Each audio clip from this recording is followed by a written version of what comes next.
Hi friends, இந்த பதிவில் நம்ம என்ன பார்க்க போகிறோம்னா ஒரு தரமான மண்கலவை இது எப்படி செய்கிறதுனா, இது தேங்காய் நார் கழிவு.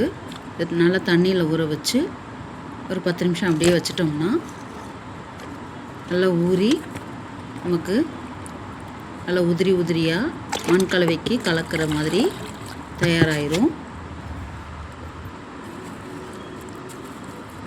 நம்ம நல்லா தண்ணியை புழிஞ்சு வடிகட்டி எடுத்துக்கலாம். இது தோட்டத்து மண், அதிகமான தொட்டி இருக்கிறதுனால நிறைய மணல் கலந்துருக்கேன். வேப்ப புண்ணாக்கு, மண்புழு உரம்,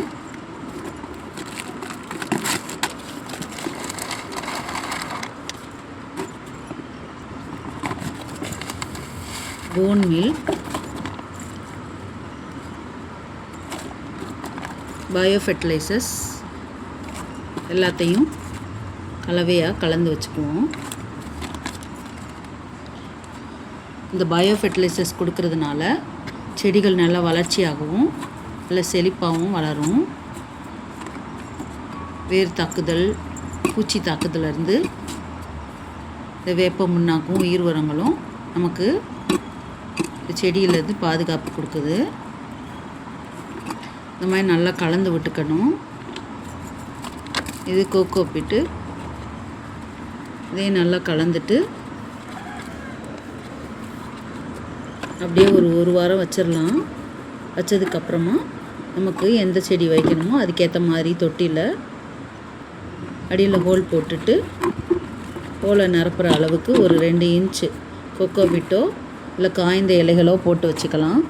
போட்டதுக்கப்புறமா இந்த மண் கலவையை கலந்து நம்ம பிடிச்சமான செடிகளை நம்ம வளர்க்கலாம்.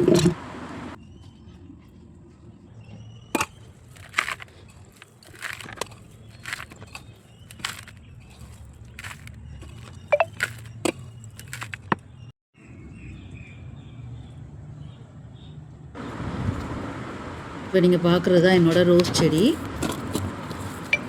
தொட்டி சின்னதாகிடுச்சு. வருஷம் நம்ம செடிகளை மாற்றி வைக்கணும். இப்போ மண்கலவை தயாரானதுக்கப்புறமா இந்த செடியை மாற்றி வச்சுட்டேன். செடியை மாற்றி வைக்கும்போது 1 ஸ்பூன் அளவு எப்சம் சால்ட் போட்டு விட்டோம்னா அந்த டிரான்ஸ்பரண்ட் ஷாக்லேருந்து நம்ம செடியை காப்பாற்றிக்கலாம். இது எப்சம் சால்ட்டு. அதுக்கப்புறமா நல்லா தண்ணி ஊற்றி விட்டுக்கணும்.